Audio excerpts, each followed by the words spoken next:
Avec gratitude, ouvrons nos cœurs à l'évangile de notre Seigneur miséricordieux et sauveur, qui est mort pour nous, est ressuscité et nous envoie son esprit.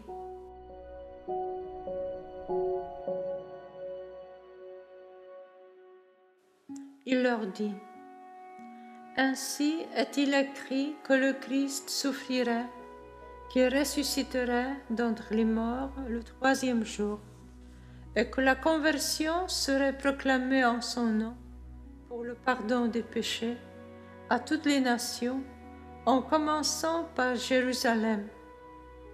À vous d'en être les témoins. Et moi, je vais envoyer sur vous ce que mon Père a promis. Quant à vous, demeurez dans la ville jusqu'à ce que vous soyez revêtus d'une puissance venue d'en haut. Puis Jésus les emmena au dehors, jusque vers Béthanie, et levant les mains, il les bénit. Or, tandis qu'il les bénissait, il se sépara d'eux et il était emporté au ciel.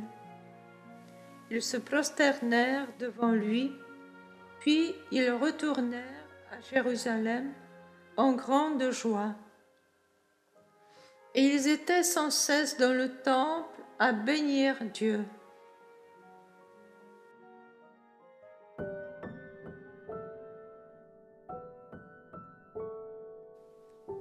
Du petit journal de Sainte Faustine. Aujourd'hui, j'ai accompagné Jésus dans sa montée au ciel. Peu après midi, une immense nostalgie de Dieu m'a envahi. Chose étrange. Plus je sentais la présence de Dieu, plus je le désirais ardemment. Soudain, je me suis vue au milieu d'une grande foule de disciples et d'apôtres, et parmi eux, il y avait la Mère de Dieu. Jésus leur a dit d'aller dans le monde entier en enseignant en son nom. Il a levé les mains, il les a bénis, puis il a disparu dans une nuée. J'ai vu la nostalgie de la très sainte Vierge. Son âme languissait après Jésus de toute la force de son amour. Mais elle était si remplie de paix et si totalement abandonnée à Dieu qu'il n'y avait pas dans son cœur un seul frémissement qui ne soit conforme à la volonté divine. Lorsque je suis restée seule à Celle avec la très sainte Vierge, elle m'a instruite sur la vie intérieure. Elle m'a dit: la véritable grandeur de l'âme consiste à aimer Dieu et à s'humilier en sa présence, à s'oublier totalement soi-même et à considérer que l'on n'est rien, car le Seigneur est grand, mais il se complaît seulement dans les humbles. Il s'oppose toujours aux orgueilleux.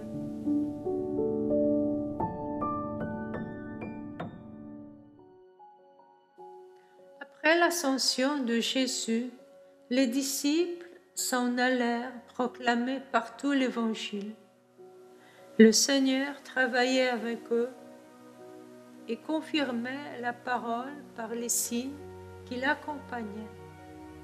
De même aujourd'hui, Jésus a besoin des disciples qui, revêtus d'une puissance venue d'en haut, porteront aux autres la miséricorde.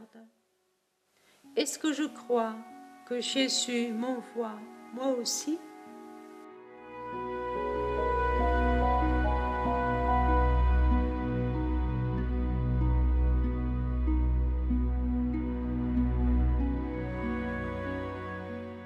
Ô mon Jésus, transforme-moi en toi par la force de ton amour, afin que je sois un instrument digne de proclamer ta miséricorde.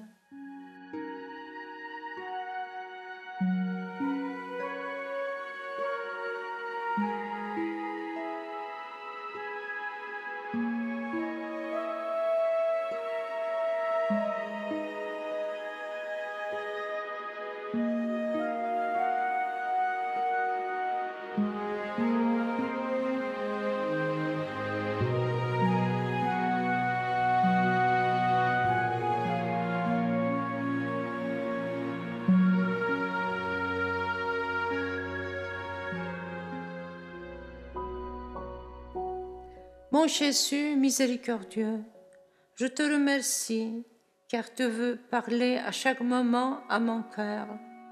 Je suis tellement précieux dans tes yeux. Aujourd'hui, je veux de nouveau t'inviter à entrer dans ma vie, dans mon cœur, dans ma famille, d'entrer dans mes relations et dans tout ce qui crée mon quotidien, afin que, avec la force de ton amour, qui sait vaincre tout, tu puisses agir en moi et à travers moi comme tu veux. Je te confie ma faiblesse, ma maladie, ma misère et mon péché, dont tu veux tellement m'arracher. Sainte Vierge Marie, Mère de mon Seigneur ressuscité, conduis-moi.